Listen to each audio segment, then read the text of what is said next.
السلام علیکم ورحمة الله وبرکاته.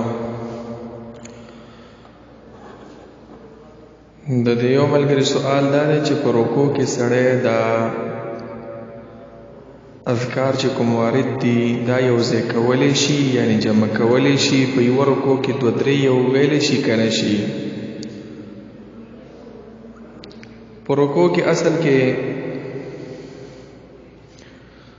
اذکار مختلف راغلي، لکه مسلم شریف روایت دی د حذیفه رضی الله عنه چې نبی علیہ السلام سره مې مونځ کوم ثم ركع فجعل يقول سبحان ربي العظيم. رکوع چې وکړله نو سبحان ربي العظيم ویله، او دسم شته سبحان ربي العظيم وبحمده. ابو داود کی روایت دا چې وبحمده ټکي مسره صحیح دی. مسلم کی روایت د عائشہ رضی الله عنها دی چې رسول الله صلی الله علیه وسلم په رکوع او سجده په دواړو کې کان یقول فی رکوعه و سجوده سبوح قدوس رب الملائکه والروح. او بخاری او مسلم کې بیا دی همدغه عائشہ رضی الله عنها چې کان یقول فی رکوعه و سجوده، په رکوع او سجده دواړو کې به دا دعا ویله سبحانك اللهم ربنا وبحمدك اللهم اغفر لي. او دا هم وارد دا اللهم لك ركعت وبك آمنت ولك أسلمت خشع لك سمعي وبصري ومخي وعظمي وعصبي. مسلم شریف کې دا روایت ده. بهرحال دا مختلف روایتونه راغلي دي او اذکار په رکوع کې مختلف راغلي دي، نو دا چې جمع کولی شي که نه شي جمع کولی؟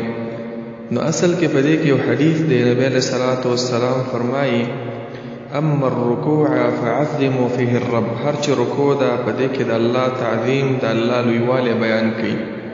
واما السجود فاكثروا فيه من الدعاء.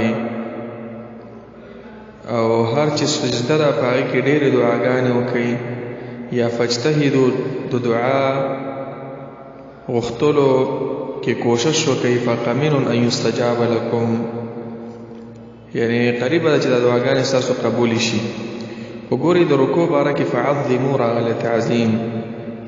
نبی علیہ السلام دا مختلف الفاظ ویلي سبوح قدوس اللهم لك ركعت سبحان ذي الجبروت والملكوت، دا ټول تعظیم دی. نو دا نه دی وارد چې صرف سړی به په یو باندې اکتفا کوي او بس، بلکې که سړی جمع کوي جمع کولی شي. همدغه شان خبره امام نووي رحمه الله په الاذکار کې لیکلي ولكن الافضل ان يجمع بين هذه الاذکار كلها ان تمكن من ذلك. وی غوره دا ده چې سړی یعنی منګزار د اذکار په رکوع کې چې کوم وارد دي ټولې ووایي، چې داسې اوږده رکوع وشي، همدغه شان اوږده سجده وشي. فان اراد الاقتصار او که ټول نشي ویلی نو فیستحب التسبیح به د صرف سبحان ربی العظیم وی سیده. په الاقناع کې چې د حنابلو مشهور کتاب دغه کې لیکلي ولا تکره الزیاده على قول رب اغفر لي ولا على سبحان ربی العظیم.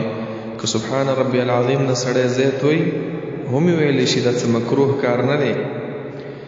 ابن عثیمین رحمه الله په شرح الممتع کې لیکلي دي چې وهل یجمع بین هذه الاذکار، دا اذکار به جمع کولی شي که نه یو ذکر به ویلی شي؟ نو هغه ویلی دي چې بالکل جمع کولی شي. انما یقال بعضها، کله داسې کولی شي چې بعضې ووایي او بعضې بله رکوع کې وي، او داسې کولی شي چې را جمع کولی شي. ولې؟ لكن أذكار الركوع المعروف عند عامة العلماء أنها تذكر جميعا. من طول علماء چې کوم دی او داوي چې جمع کولی شي په دې کې څه ممانعت دا نشته. همدغه شان فتوا د ابن باز رحمه الله ده، نو په جمعوالي کې څه ممانعت نشته. البته دعاء الاستفتاح باره کې اهل علم لیکلي چې دغه جمع کول د هغې وارد نه دي. وی و دعا به نبي علیه السلام ویله، کله به دا ویله سبحانك اللهم، کله به دا ویله اللهم باعد بیني وبین خطاياي، کله به دا ویله اللهم رب جبرائیل ومیکائیل. تاسو ته ټول معلومې دي. وصلى الله تعالى على خير خلقه محمد.